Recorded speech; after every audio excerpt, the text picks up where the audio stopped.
चीरहरण, तुम मन से दिल से काले हो, हम माँ सीता के अनुयायी, तुम राम को ठगने वाले हो। शोषित पीड़ित वंचित को नहीं हिस्सेदार बनाओगे, कैसे महिला आरक्षण से उसका हक उसे दिलाओगे।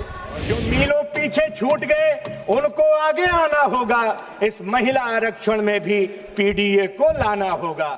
महलों में तो उजियारा है, झोपड़ियों में अंधियारा है, उन बहनों को बुला रहा संसद का ये गलियारा है।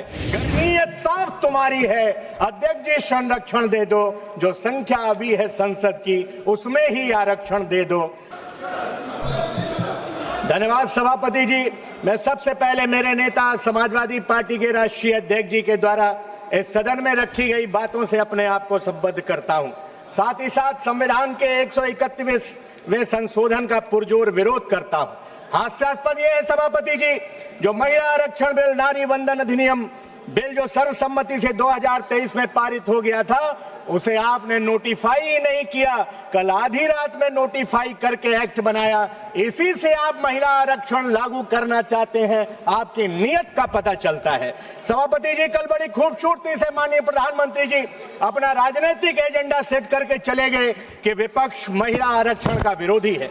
मैं सदन के माध्यम से देश की आधी आबादी को यह साफ तौर पर कहना चाहता हूं कि हम डॉक्टर लोहिया के मानने वाले लोग, जनेश्वर मिश्रा जी के लोग, आदरणीय नेताजी पीडीए के ध्वजवाहक माननीय अखिलेश यादव जी के लोग आधी आबादी को आरक्षण देने के पक्ष में मजबूती के साथ खड़े हैं।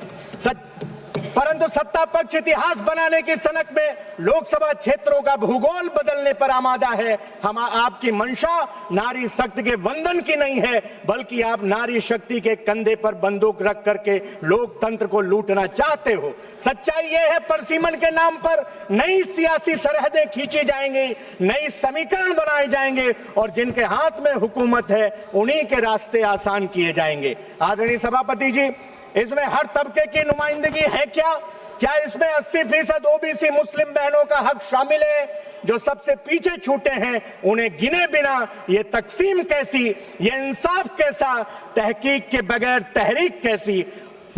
सभापति जी, सत्ता पक्ष की तरफ से यहां कहा गया कि हम मुस्लिम बहनों को आरक्षण नहीं देंगे।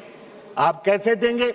क्योंकि मुझे याद है इधर विपक्ष के एक सदस्य ने कहा था कि हमारे यहां से हाई कोर्ट बेंच इतनी दूर है, उससे नजदीक तो पीओके है। उधर से आवाज आई तो पाकिस्तान क्यों नहीं चले जाते? क्यों चले जाएं? सभी का खून शामिल है यहां की मिट्टी में, किसी के बाप का हिंदुस्तान थोड़ी है। सभापति जी, इसलिए क्योंकि कानून मंत्री जी ने कविता से समापन किया था, इसलिए हम भी कुछ कविता की पंक्तियां रात के 2 बजे तक हमने भी लिखी हैं, उनको अपने आपके सामने रख करके, क्योंकि समय कम है, अपनी बात को समाप्त करूंगा। यदि शोषित पीड़ित वंचित को नहीं हिस्सेदार बनाओगे, कैसे महिला आरक्षण से उसका हक उसे दिलाओगे। जो संसद के दरवाजे तक सदियों से पहुंच न पाए हैं, जो नाम के पीछे भी अक्सर अपनी पहचान छुपाए हैं, उनकी आवाज दबाकर तुम कैसे उत्सव कर पाओगे। केवल कुछ चेहरों को लाकर सामाजिक न्याय मिटाओगे। जो मीलों पीछे छूट गए उनको आगे आना होगा, इस महिला आरक्षण में भी पीडीए को लाना होगा। महलों में तो उजियारा है, झोपड़ियों में अंधियारा है, उन बहनों को बुला रहा संसद का ये गलियारा है। छोड़ो परसीमन जनगणना, इतना सा उद्बोधन कर दो, हम सबका तुम्हें समर्थन है, बस बिल में संशोधन कर दो। गरनीयत साफ तुम्हारी है, अध्यक्ष जी संरक्षण दे दो, जो संख्या अभी है संसद की उसमें ही आरक्षण दे दो।